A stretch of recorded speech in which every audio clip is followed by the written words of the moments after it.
Шинжлэх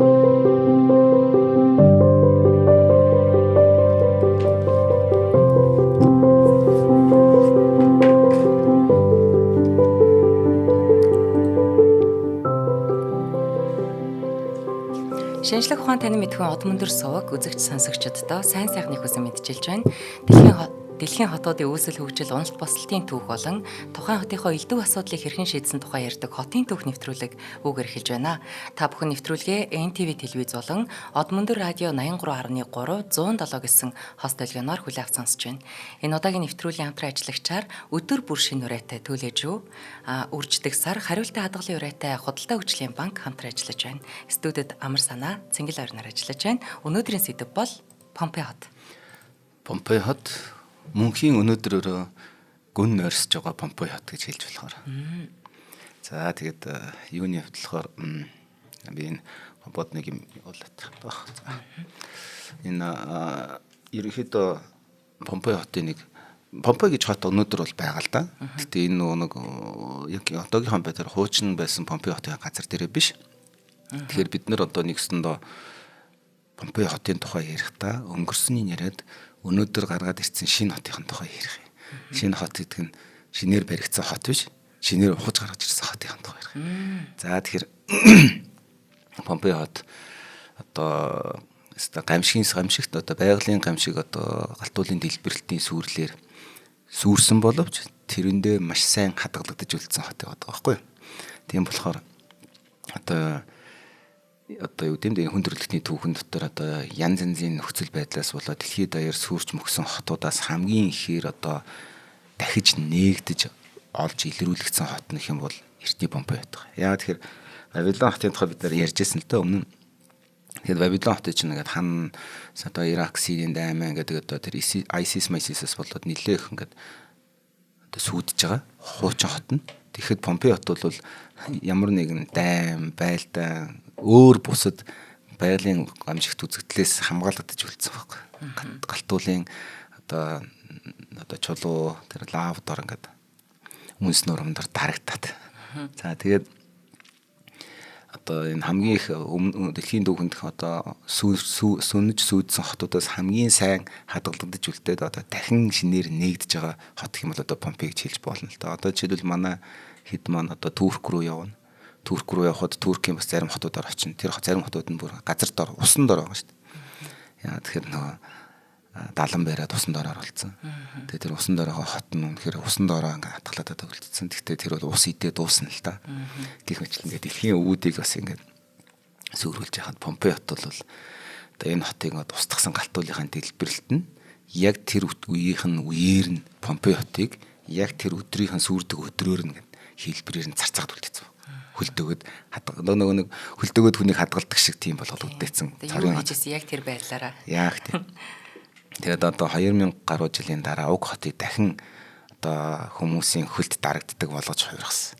За энэ мэдээж хэрэг археологчд одоо олж илрүүлээд ухаж гаргаад хотыг одоогоор одоо ингээд тэр одоо зарим нэг одоо хүмүүсийн блог нийтлэлээс ингээд харахаар бол одоо тэр том театрын хамгийн дээдлийн суудал дээрээс ингээд харахаар даавар нэг тэр хотыг ингээд үзэж сонирхож байгаа жуулчдын тасралтгүй үргэлж харагддаг гэж. Тэндээс нэг усаад энэ хотыг удахгүй явандаа хүний хөлд харагдаж өөрөө айгүй сүрж магадгүй хот юм байна гэж ерэн дүгндэг болсон юм байна.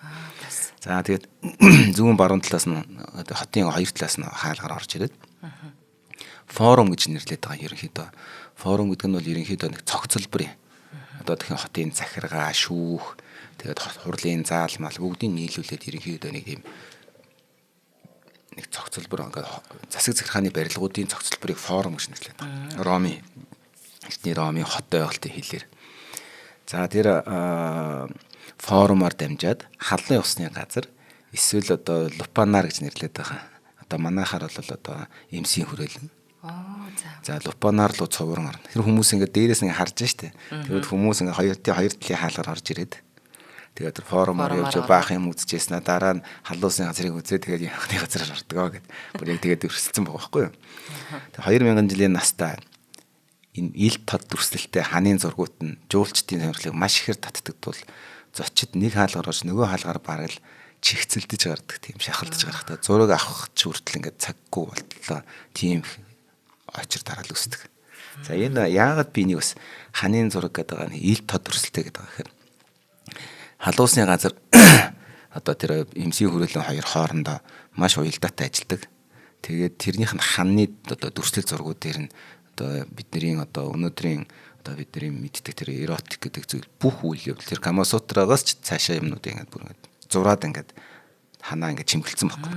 Тэгэхээр тэр нь одоо тэнд үйлчлүүлж байгаа хүмүүстэй ингээд юм сэтгэл зүрх одоо юу гэдэг тэр нэг өдөөлтийн нөхтэй маркетинг маягийн тим зүйлүүд нь тэр хан дээр нь бичдэг. Тэг хүмүүс хүн юм хойно тэгээд тэр бүгдийг үздэг тэр өөрөө тэр одоо тийм эмзийн хүрээлэн дотор хамгийн удаан цаг зарцуулдаг. Хамгийн сонирхолтой байсан нь тэр байна. Тэгэхээр одоо нөгөө нэг хамгийн хүн үздэг контент гэвэл ямар контент байдаг вэ гэдэг шиг л одоо бас ямар ч ялгаагүй 2000 жилийн өмнө ч ялгаагүй байсан байна. 2000 жилийн дараач бид ялгаагүй л байгаа юм гэж зүгээр бодогдчихлээ.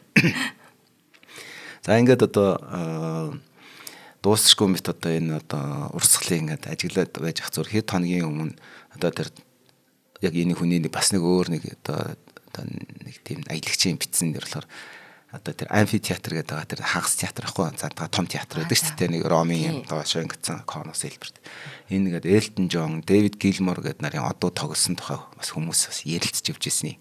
Эртний Ромын Помпейн асар том буш балгасыг дэлхий дээр алдагдсан хотуудаас хамгийн ихээр нээгдсэн буюу олон хүний нүдэнд ил болж чадсан хот гэж хэлэхэд хэлцдэггүй мэт санагдаж байна. Яа тэгэхээр мэдээж хэрэг Элтон Джон тэр Помпей хотын ухаж гаргасан амфитеатр тоглогдож байгаа амар том экзотик зүйл байхгүй юм чинь та. Тийм байна.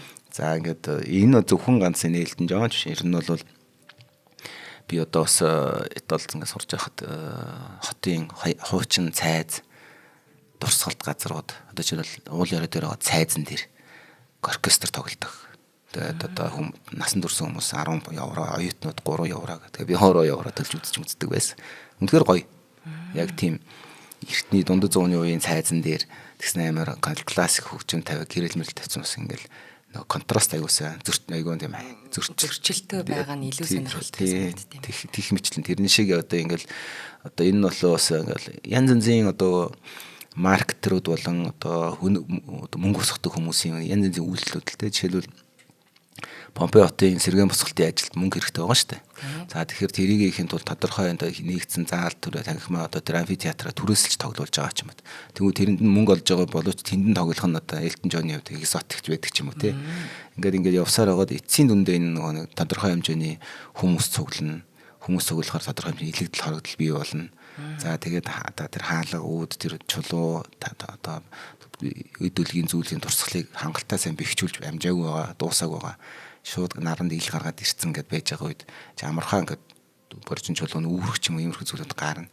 Тэрэнд нь бэлэн биш учраас ерөнхийдөө атаагаар энэ хот дахин төрөөд тэгээд дахиад одоо бас нэг юм сүрэн л гэж хэлэх гээд зүгээр яг сүрэл бол биш л дээ. Гэхдээ бас нэг өөрийнх нь бас нэг сонирхолтой одоо мөхлийнх нь эхлэл байж магадгүй л гэдэг зүйлийг нийтэлж одоо ялангуяа архитекторууд бас илүү их хамгаалагч нар бичиж байгаа юм.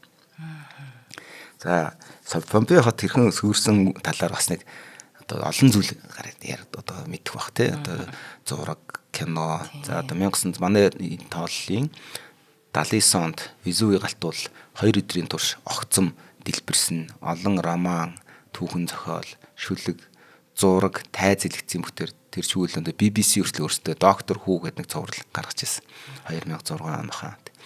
Тэнд одоо бас нэг доктор Хүүгийн нэг эпизодын одоо Везувийн гал гэж нэртэйгээр хийж мэжсэн ингээд гих мэтлээ ингээд олон зүйл байгаад байгаа. Орчин үеийн нөхцөлд оруулж ирээд. За энэ 1787 онд оны хавар Помпейд очисон Гёте гэдэг алдартай Германы философч. Энэ ертөнцид маш олон гамшиг тохиолдсон ч цөөн хідэн л үр хоочтой ийм багтал сонирхол төрүүлэн сэтгэл үлдээсэн байдаг шүү гэж бичиж үлдээсэн бас нэрэл үнсний орттой байдаг. За мэдээж хэрэг маш олон гамшиг тохиож байсан. Тэр болгондоо дандаа гонигтай одоо тийм эрх зүйлж модсон тэгээд хүүхэд хагцалтай ийм түүх байгаа штэ. Гэхдээ энэ бол одоо бас ингээд сонирхолд татцсан гэж байгаа. Тэгээд бас ингээд ямар том юм бэ ч гэдэг ч юм уу тийм тухайн үеийн цараа хүрээг харахад нөгөө нэг өөрсдөд нь бас нөгөө нэг мэдрэмж төрүүлэхэд нь маш хүчтэй нөлөөлж чадсан тийм хот болж таарч байгаа байхгүй. Тийм бодит үзүүр болоод үлдсэн тий. Тэгээ тэрийн одоо Гёте 1787 онд энэ хотод ингээд энэ хотын одоо туурин дээр очиод байж хата энэ тухай бичиж үлдээсэн юм байна. За тэр галтуулын дэлбэрт анхандаа хүмүүс ингээд галтуул дэлбэрт гэдэг амар гайхдаг шүү дээ. Тий. Тэгээ баг ингээд гайхамшигтай юм харж байгаа юм шиг байж ирсэн тун удалгүй мэдээж хэрэг. Айдас эмгэнэл болж хувираад энэ үйл явдлын талаар бичиж үлдээсэн цорын ганц амьд гэрчийн тэмдэглэл байдаг. Энэ бол ах дүү Плини гэж байгаа. За тэр дүү Плини буюу Pliny the Younger гэж нэрлэдэг байхгүй. Түүний ахыг нь болохоор Pliny the Elder гэж нэрлэдэг байгаа. За энэ ах дүү Плинигийн дүү Плинигийн бичиж үлдээсэн түүхээс олон юм харж уншиж болт юм байна л. За түүний аав ах Ромын усан флотын командлагч адмирал бөгөөд бас байгалийн ухааныг судлах дуртай нэгэн тийм ах Плини байсан юм. Гэтэ энэ ах Плинид бол энэ тухай ингэж бичиж үлдээх хувь тавилан ногдог. Ах Плини өөрөө энэ үйл явдлын үеэр нас барсан байна. За Везуви галтуулын баруун талд Неаполийн булан дахь эзэнт гүрний усан флотын бааз болох Месенум гэж нэг газар байгаа. За энэ юм өчтэй Везуви галтуул ингээд байж байна. Итали хотол дээр. Тэгэнгүүт Везуви уулын баруун хойд талд нь хойшоо гэсэн үг. Неаполь гэдэг том хот байдаг. Манай энэ яригдаад байгаа Помпей гэдэг хот маань яг чанх урагшаага 10-аад км-ийн урагшаа байгаа байхгүй. Тэгээ Помпей хот бол нөгөө нэг мэдээж хэрэг бид нар одоо бас Цезарийн тухай ярьж байсан. Одоо Ромын алдарч жанжин Помпей нэрээр нэрлэгдсэн байхгүй. Тэгээ Помпей ч өөрөө Испани, тэгээд Грек, тэгээд Хойд Африк эднүсийг Ромын эзэнт гүрэнд одоо бүгд найрамд тусад нэгтгсэн гавьяатай агуу жанжнуудын нэг. Тэгээ яг Помпей өөрийнх нь үхэл бол аргагүй тэгээд Цезартай, Юли Цезартай иргэний дай хийгээд тэгээд Цезар тэрийг ялж одоо Цезар гэдэг агуу одоо бас удирдахч жанжин төрж байгаа шүү дээ. За тэгэхээр Помпей бол тэр хүртэлх хамгийн агуу жанжин байсан байна. Тэрний одоо алдар сууг дурсаж энэ хүний нэрээр нэрлэгдсэн хот байна шүү. Их сонирхолтой нь юу гэхээр Помпей хот өөрөө Помпей гэдэг нэрээр нэрлэгдсэн жанжинтайгаа ажиллахан хувь заягаар дүүсурсан байгаад нэг сонир байдаг байхгүй. Цезар ирээд тэрийг ялж одоо агуу Помпейг ялж Ромын анхны император болж байгаа эзэн. Тэгвэл тэрний хувь заяатай ижилхнэр Помпей хот үрд Везуви гэдэг галтуулын доор бушлагддаг үлдчихэж байгаа байхгүй. Тэгээд юм сонин нэрний цохилдолгоо юм уу цаанаасаа тэг түүх бурхан ч юм уу тэг зохиодог юм уу гэж бодмоор үйл явдлуудын хоорондоо холилдох юм. За ингээд одоо Везуви галтуулын баруун талд Неаполийн булан дахь эзэнт гүрний усан флот гэж байгаа. Баазуулах Месениум. Нэг нь нарлаг өглөө үдийн хоолой дөнгөж дуусныхан дараа ах дүү Плини нар том бүдүү модноос салаалсан мөчр шиг харагдах гэж байгаа. Дэлбэрэд. Дэлбэрэлт ингээд дээшээ цацрангуудаа олон ингээд юунууд одоо дэлбэрэлтийн хад чолоонууд тал тийшээ ингээд үсрэхээр ингээд юм нэг мод ингээд салаалаа цангиж байгаа юм шиг харагддаг юм байна л да. Тийм шүхүр хэлбэрийн нарс мэт тийм авраг том үүл тэнгэр цойлон босхийг хараад хийж байсан хичээл судалгааныхаа ажил номноосоо төр сатааран ажигласан баг. За яг одоо энэ PEMS гэж нэрлэдэг байгаа манай монгол хэлний одоо хэлнээ болохоор уушгин чулуу гэж нэрлэдэг байгаа. Галтуулын энэ нөгөө нэг юм галтуулын чулуунууд байдаг шүү дээ. Нэг юм жоохон дотор юм нүхнүүдтэй шиг. Тэрийг уушгин чулуу гэж нэрлэдэг юм байна л да. За уушгин чулуу болон үнсний тэр асар их үүл тэнгэрт баг 32 км өндөрт тесрэн гарчгаад эргээд тэр хавийнхаа дээрээс нь бороо шиг орж ирсэн гэсэн. Ойр орчмын тариалангийн талбай хот цойрон газруудыг булж эхэлсэн. Одоо үргэлжлээд цаашаа нэмэгдэх нурангад дор. Тэгээд тэр шиг маш их ингээд үнсэн нуранга ингээд одоо үнсэн гэдэг нөгөө нэг цас шиг ингээд орж эхэлж байгаа юм. Тэгээд маш их чулуу байхгүй тэр чинь цас шиг биш. Тэгэхээр яах вэ? Барилгын дээвэр дээр ингээд орохоор нэлээд ингээд хоримтгтад ирэхээр даахаа болно гэсэн. Даахаа болоод нуран унж байгаа. Тэгэнгүүт хүмүүс ихэнх нь зүхтан гарч байгаа гэрээс. Зүхтан гарууд дээрээс нь одоо чулууны одоо бороо орж ирнэ гэсэн үг байхгүй. Тийм учраас хүмүүс хамгаалахын тулд толгой дээр дэр бэхэлж явдаг гэсэн. Дэрээ ингэ бэхэлж явсан. Зарим хүмүүс нь тэрийг аль хэдийнэ одоо тийм дэр тавих толгой дээр барьж гүйх хэвээр ойлгохоос өмнө ингээд чулуунд дарагдаад өгсөн байна. Тэр чинь бас яаж яах тийм халуун айхтар чулуу тийм шүү дээ. Тийм ер нь үл тэгэл зүгээр толгойн дээрээс чинь асар том одоо үнс асах чинь гэсэн үг байхгүй. За тэгээд энд бас нэг зүйл хэлэх хэрэгтэй юм байна. Яа энэ барилгын дээвэр нуурна гэдэг. Энэ готик барилгууд ялангуяа энэ хойд Грек биш Германы хойд хэсэг, Англи тэгээд ялангуяа Скандинавын орнууд, Дани, Нидерландын улсуудын барилгууд ингээд ийм шавхоройтой байдаг шүү дээ. Ийм шавхоройтой байдаг шүү дээ. Готик гэж нэрдэг байхгүй. Бүр өндөр. Маш нэрээ. Тэр чинь яагаад тэгж барьдаг вэ гэхээр цас тогтоохгүй гэж. Маш их цас ордог учраас. Тэгэхээр цас тэрэн дээр нь тогтохгүй байна. Хуримтлагдаж янз бүр болчих. За хуримтлагдахаар дээвэр нь цөмөрдөг байхгүй. За тэгэхээр энд бол нэг цас ордог учраас нэг тийх шаардлагагүй гэжсэн чинь үүл орж ирээд жоох юм хавтахад дээвэр дээр нь удаан хонголонгуудаа нөөнөх нь дийлхөөлөө цөмөрж байгаа. Нөгөө хүмүүс нурангууд нь тэгээд нур ачиж байгаа. За ингээд одоо баг 300 Цельсийн 300 градус хүрэх хэмжээний халуун үнс хордуулах хий. Одоо энэ бүдийг юу гэж одоо шинжлэх ухааны нэрээр ирэлдэг гэхээр пирокластик урсгал гэж нэрлэдэг байгаа. Энэ гэдэг энэ аимшигт давалгаа Помпей болон түүний ойролцоох Herculaneum гэдэг хотын оршин суугчдыг төдийгүй хоёр хотын хоорондох олон жижиг суурин газрыг тэр даруйд нь булж орхисон. За ингээд одоо Помпей хот бол энэ бүх үйл явцыг зүгээр ингээд том ингээд одоо бурхны юм шиг нүдээр дээрээс нэг харах юм бол Помпей хотыг өнөөгийн хүмүүст үзүүлэх гэж баг хадгалж үлдсэн яг хүмүүсийг хөлдөөж хадгалдаг бол хотыг ингэж үнсээр булж хадгалдаг юм шиг тийг санагдах үст тийм мэдрэмж төрнөө гэж одоо бас нэг одоо алдартай бас Италийн зохиолч төрсөлсөн байна. Тэнд очихдоо сэтгэлд нь сонин төрслөө тий. Гэхдээ одоо яг одоо мэдээж хэрэг тэнд осол олоод хүмүүс өгсөн нь тодорхой.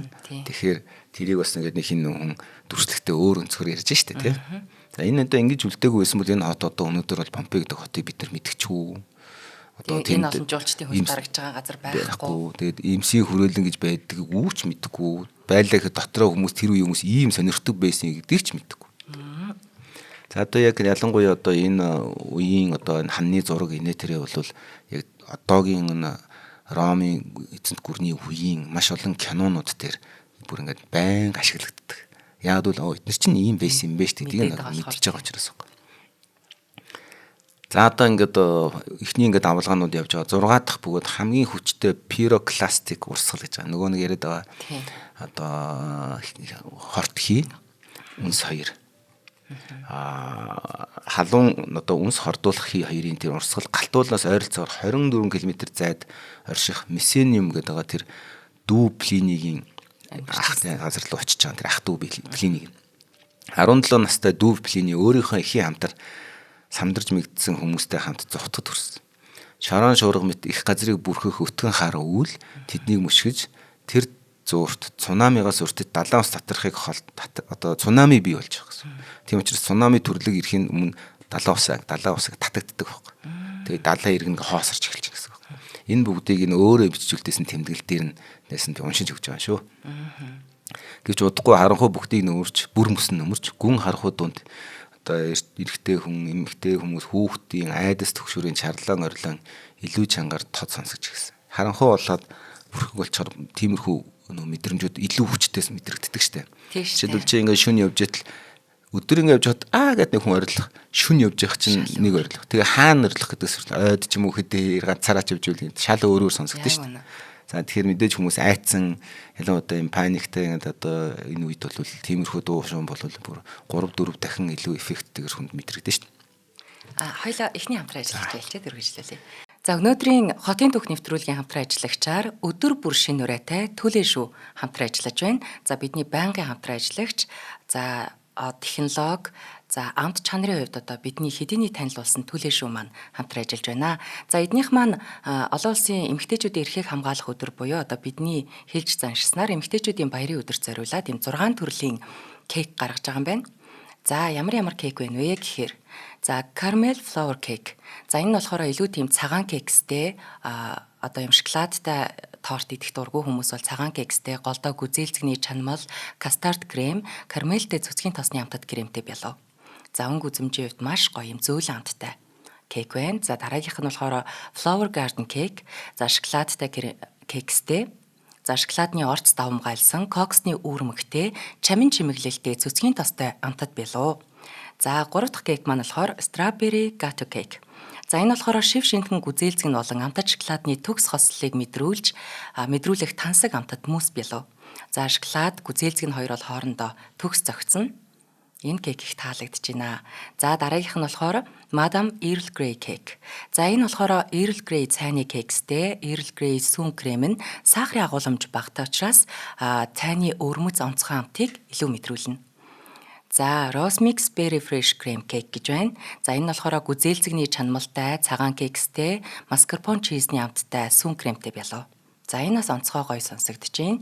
За бүр тэр болгон амтд нь их идээдэггүй надад бол ер нь амтлахта олон гоё амтыг нэг дор зэрэг мэдрүүл зүгээр санагддаг.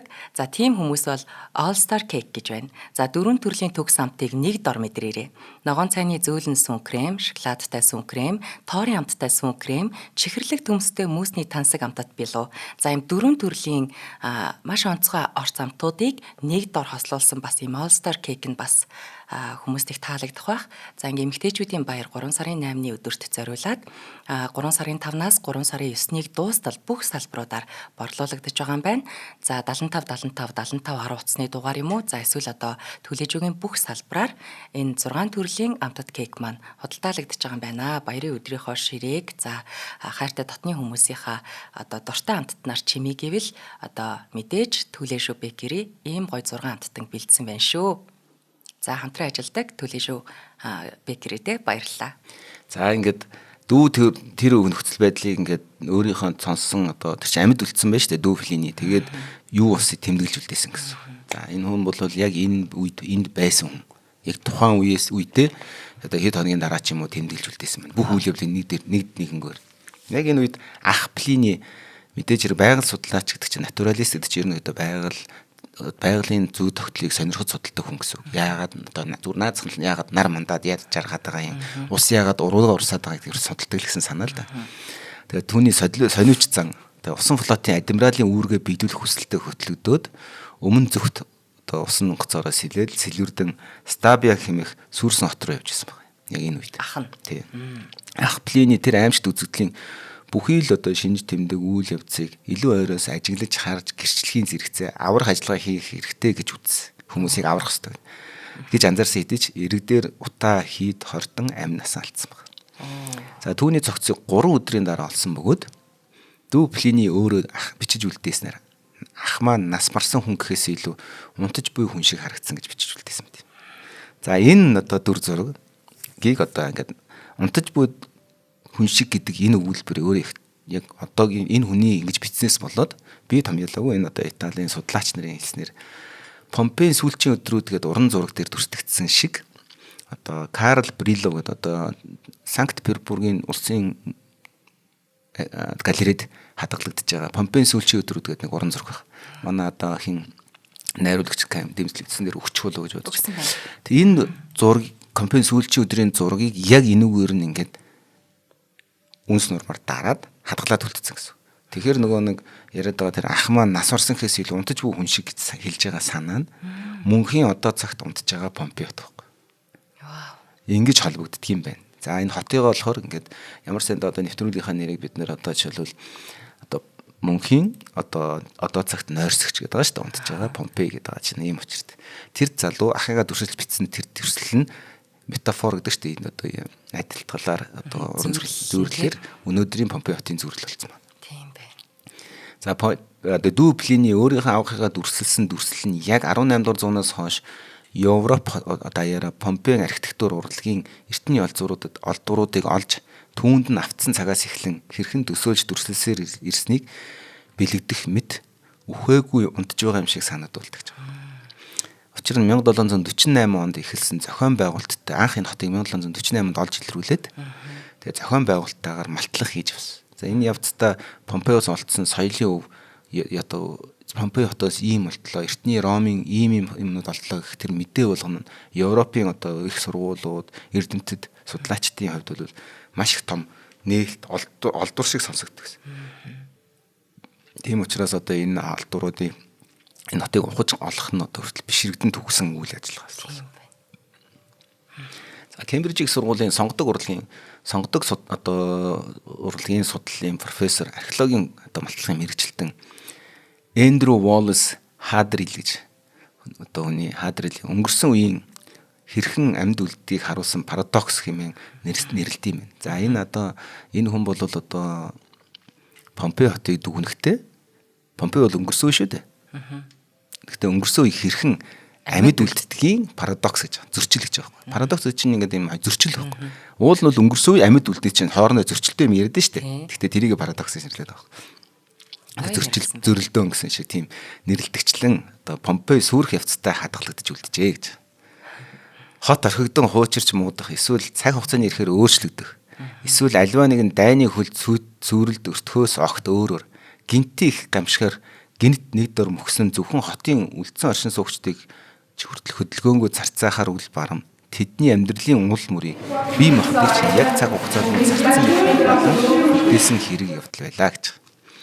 За эндээс ингээд харах юм бол би юу ярих гэж нэхэр хотын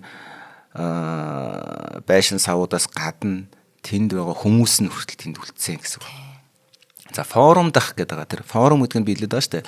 Засаг цагааны барилга, шүүх, одоо хурлын танхим гэдэг ингээд энэ бүгдийг нийлүүлээ форум гэж нэрлэдэг байгаа. Энэ форум дах агуулхад хуучин эд зүйл хадгалдаг тэр антик гэдэг шоп байдаг шүү дээ. Тэр эртний эдлийн дэлгүүр шиг ингээд 50 дэгээр өрөө тавьсан юм шиг инүүдэд тавьсан шавар савар төрөл бүрийн амфорогийн игнэнүүдийн дүнд өвдөг дээрээ сун итгэл найдваргүй болсон мэт гарын алгаараа нүүрээ дарсан дүрч тод харагдана гэж. Вау. Тэгэхээр одоо тэр нэг байшин ингээд олонгоо тэр дотор нэг ваартай энэ зэн буудаа тариа ингээд хадгалсан агуулах дотор нь тэгээд нүүрээ дараад суусгаад үхсэн хүн байж байгаа байхгүй юу? За хажууд нь одоо хадгалсан хоосон ваар сав шиг одоо тэр бэхэж байршлуулсан буйч энд сэртгэл сэрдгийлхэн үр дүр төрх нь болвол 1924-өөс 1961 оны хооронд Помпей ахлах археологчаар ажиллаж байсан Амадео Майругийн илрүүлсэн хүний үлдэгдэл юм а гэж. За 1860-аад онд малчлалын ажлыг удирдах байсан Жузеппе Фиорелли гэж нэг одоо эрдэмтэн нэг туршилтын аргыг нэвтрүүлсэн.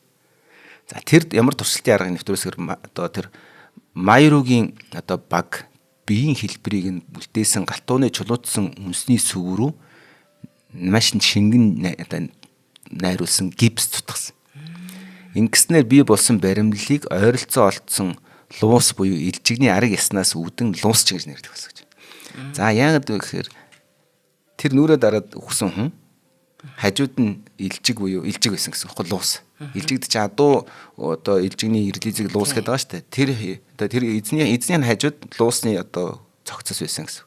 Хоёул руу гипс хийгээд задлаад тэр гадныханд үнсийг хагална шүү дээ. Тэнгүүд тэр үнснийх нь хэлбрээр ингээд тэр хүний биенийх нь одоо хэлбэр төрсөн тэр луусных нь хэлбэр төрсөн үлдсэн байсан юм. За энэс болоод Мюлсмен гэдэг нэрлэдэг байгаа. Мюл гэдэг нь илжигчин буюу луусчин гэдэг нэрлэдэг тийм хүн. Тэр хүний хочин тийм луусчин гэж бодсон юм. Харин Майругийн хувьд тэр хүн бол сүмийн үдэнд гуйлга гуйж буй гуйлагчин луган адил нарийн ярих юм бол Италийн сонгодог зохиолч. Италийн одоо агуу яруу найрагч Алигьери Данте гэж хүний мэднэ нэмэ. Тэгээ Дантегийн нэг тамийн тойргуудын нэгээс ирсэн золгүй дүршгэл харагдаж байсан гэж төрсөлт.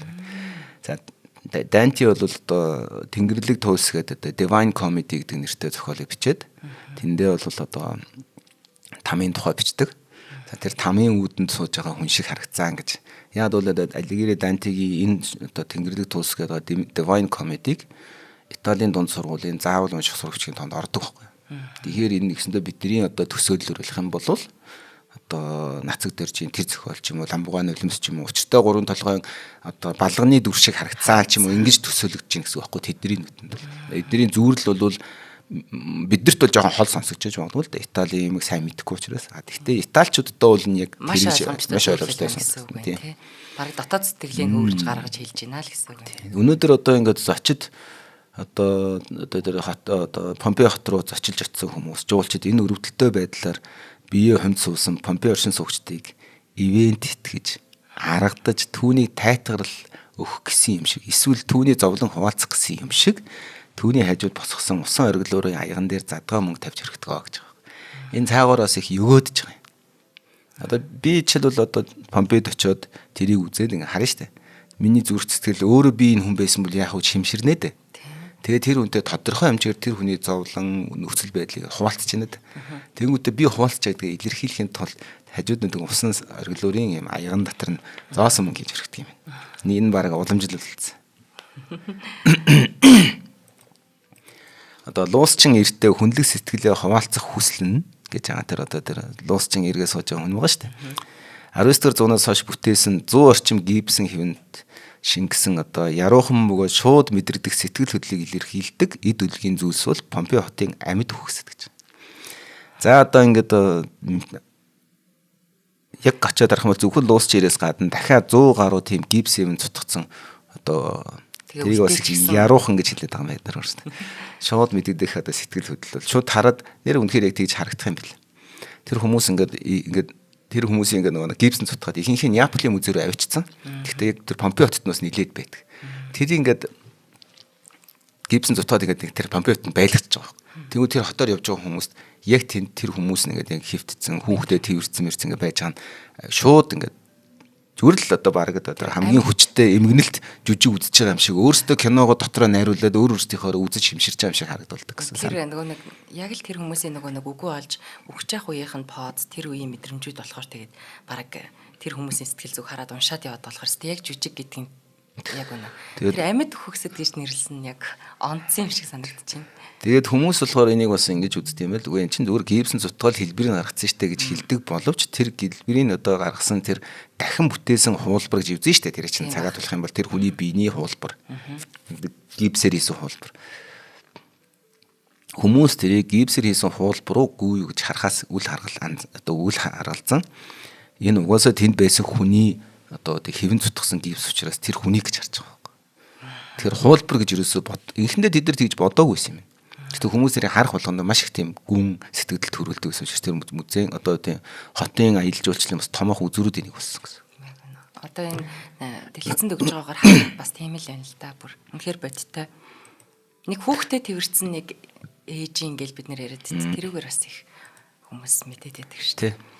За одоо ингээд аимшигтай лавын урсгал живж хүзүүний зүйлт гинднээсээ мултрах гэж тийчилсээр байж падалгүй өгсөн нохойн тахиралцсан хэв одоо хэв байна.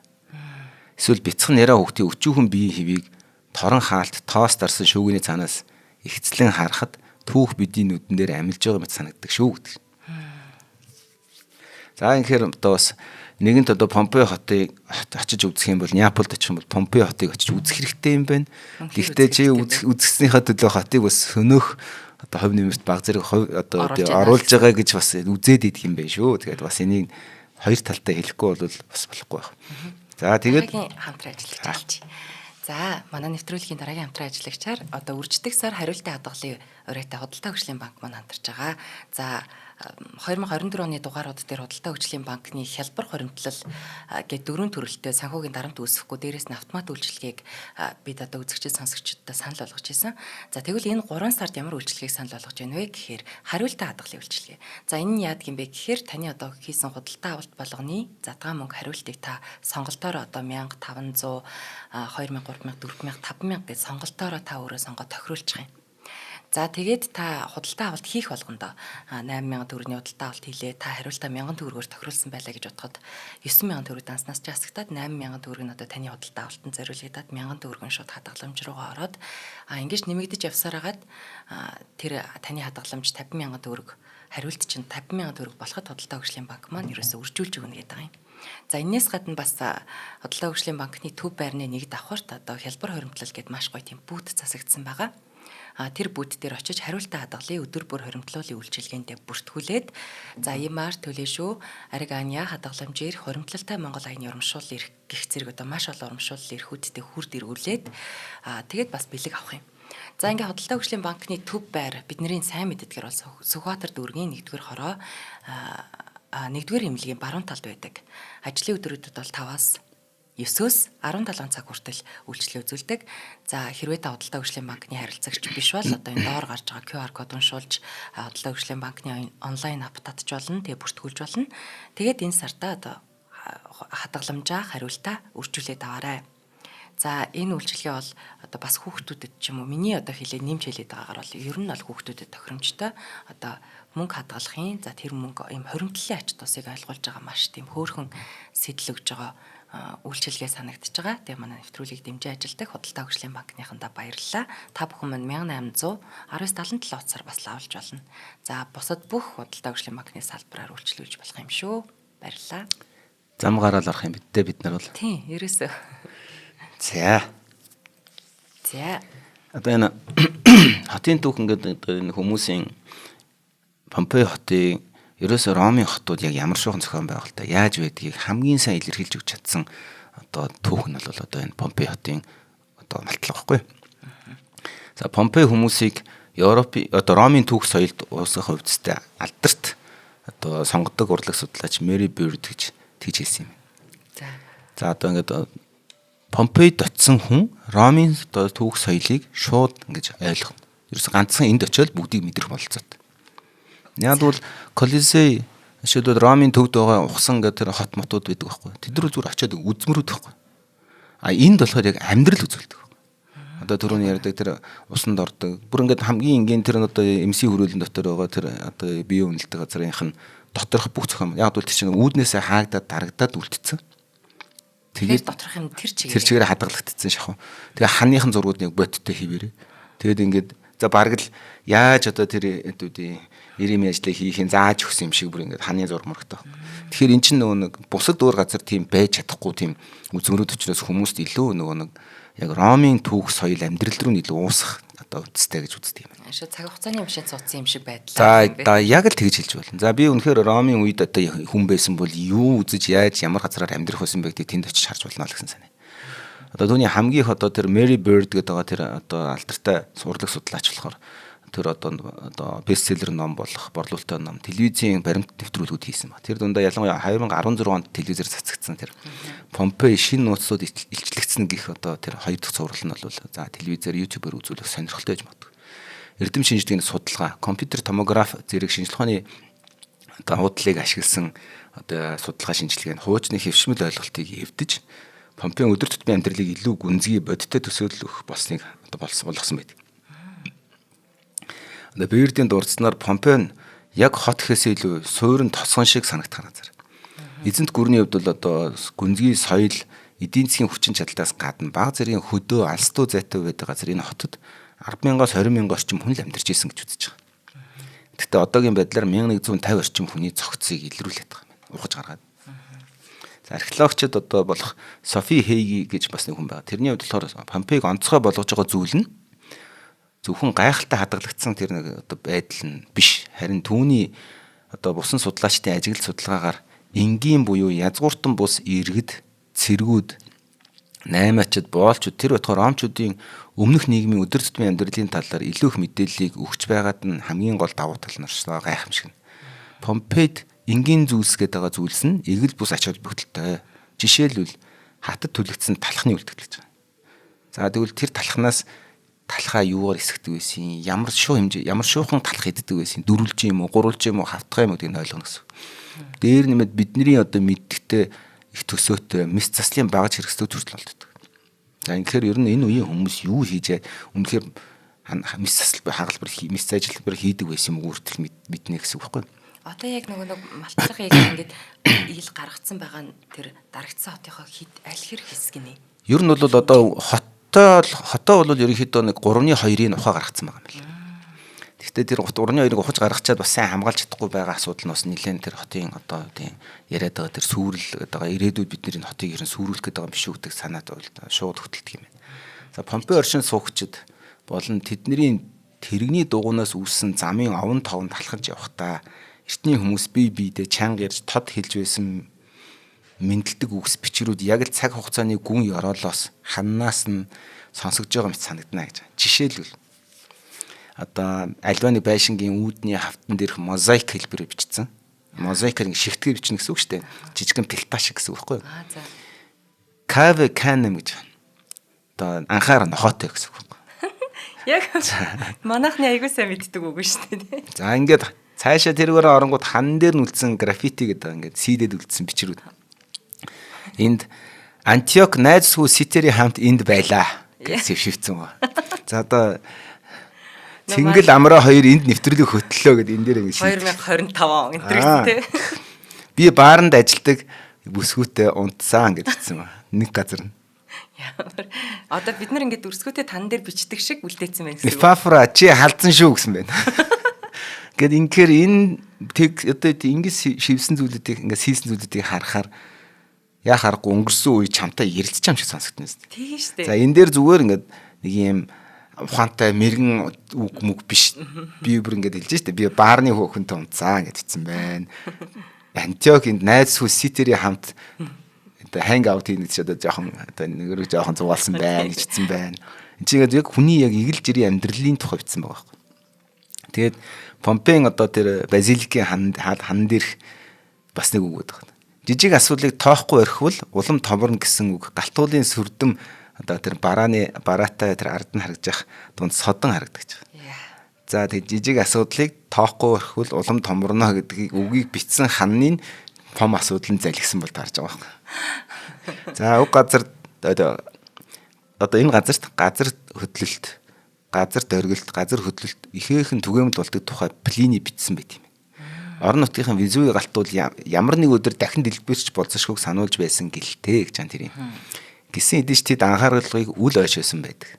Учир нь Помпейот манай тооллын 63 онд болсон газар хөдлөлтийн дараа өргөн хэмжээний сэргээн босголтын ажил хийж байх явцдаа 17 жилийн дараа дахин ингэж үрд булагдсан юм. За энэ дээр нөгөө жижиг асуудлыг тоохгүй байх бол улам томорно гэдэг үгийн яг одоо хэлбэршүүлсэн хэлбэр гэсэн. Тэгэхээр нэгсэндээ одоо тэр Помпей хотын өөрийнх нь одоо энэ матлаг дотроос гарч ирсэн зарим нэг юм зургууд дээр ханийн зургууд дээр тэр 63 оны газар хөдлөлтөөр багнууд нэгээд махицсан нурцсан ингээд даалуу шиг нурцсан байшин зурцсан байдаг байхгүй. Тэр 63 онд газар хөдлөлтнөө ингээд зурж үлдээсэн байхгүй. Тэр үлдээсэн ханыг Везуви галтуул одоо нэгсэндээ үрд хуцсан гэсэн байхгүй. За ингээ хоёр дахь амьдралаа одоо ухаж 3-2-ыг ухаж гаргасан хоёр дахь амьдралаа олж авсан гэдэг байгаа энэ хотод болоо дараагийн бас мөхлийн эхний шинж тэмдгүүд нь илэрсэн гэж үзээд. Энэ нэгдүгээр жишээлбэл галтуул дахиад 1944 онд одоо итгэвчжсэн юм байна. За энд одоо Норман Льюис гэдэг одоо Английн аялагч зохиолч ялангуяа одоо Италиг, Неаполиг нацистийн германуудаас чөлөөсний дараах тэр хавьда тагнуулын офицераар ажиллаж байсан одоо Норман Льюис гэж хүний бичиж үлдээснээр энэ бол миний урд өмнө үзсэн цаашж үзэх зүйлээс хамгийн сүрдэв аимшигтай үзэгдэл байлаа гэж 44 оны галтуул итгэвчсэн үйл явдлыг тэмдэглэж үлдээсэн байна. Холбоотнуудын онгоц Помпей хотын дээрээс 150 гаруй бөмбөг хайсны улмаас хотын нилээд хэсэг нь бас эвдэр сүрсэн юм байна. Одоо тэр хотод байсан ч юм уу тэр хотыг бөмбөгдсөн бол тарж штэ.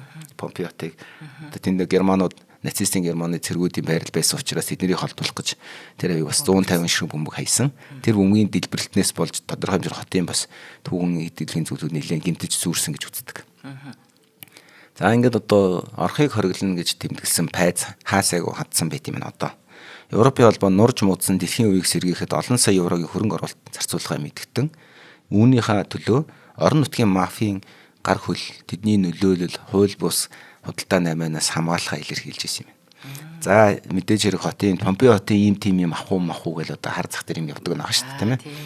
За дээр нэмээд энэ Европын холбоонд нэгдснээс хойш Италичин лирээр тооцоо идэг байсан ус 2000 оноос хойш 2001 оноос ч юм да еврозонд шилжээд евро болсноос хойш ялангуяа энэ өмнөдийн улсууд гэж хэлээд байгаа. Португал, Грек, Итали, Испани зэрэг хуучны соёлын одоо дурсгал ихтэй улсууд маш их одоо санхүүжилтийг Европ улмаас авсан.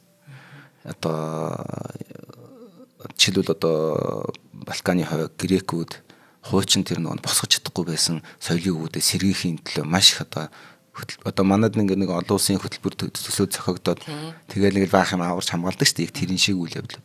Тэрийн голдуу нөгөө тийм соёлын их багтай хойд Англи, Германы одоо улсууд санхүүжүүлдэг. Ийм бас тэгээ энэ дээр бас их шүүмжил өртдөг байсан. Тэгэхээр энэ хамгийн их эндээс одоо Европын холбооны энэ одоо санхүүжилтээс хожсон улс бол Португал, Ирланд хоёр гэж зүгээр ярьдаг байсан юм. Бид нэрийг одоо соётон байх. Хожсон ч хожиж байгаа гэдэг утгаар. Италичууд болохоор тэр одоо санхүүжилтийг аваад бас яг ингэ бүрэн тэрийгэ биш бас дундуур нь яадаг нэг юм үр дүнтэй зарцуулж чаддгүй гэдгээр их шүмжилдэг байсан байхгүй тухайн үед. Тэгээ би зүгээр энэ үйл явдлыг болохоор за манай италичууд манаас дундуур нь жоохон бодлуулж дэлгэж зүгээр бодсон юм. Гэвч одоо тэр Помпеиг одоо яг үнэндээ болвол тэр галтуул тэ байгалийн гамшиг гэхээс илүү жуулчдын тасралтгүй цуваа өдөр тутмын цаг агаар уур амьсгалын өөрчлөлтийн сөрөг нөлөө гэж үздэг юм. Ялангуяа уур амьсгалын өөрчлөлтийн сөрөг нөлөө гэдэг дотор одоо сүүлийн жилүүдэд бол маш хэмжээний бороо ордог гэсэн. Хэмжээнээс их барилгын бүтцийн хэсгүүд нуруу унж эхэлсэн. Усанд сулраад борооны усанд идэгдээд.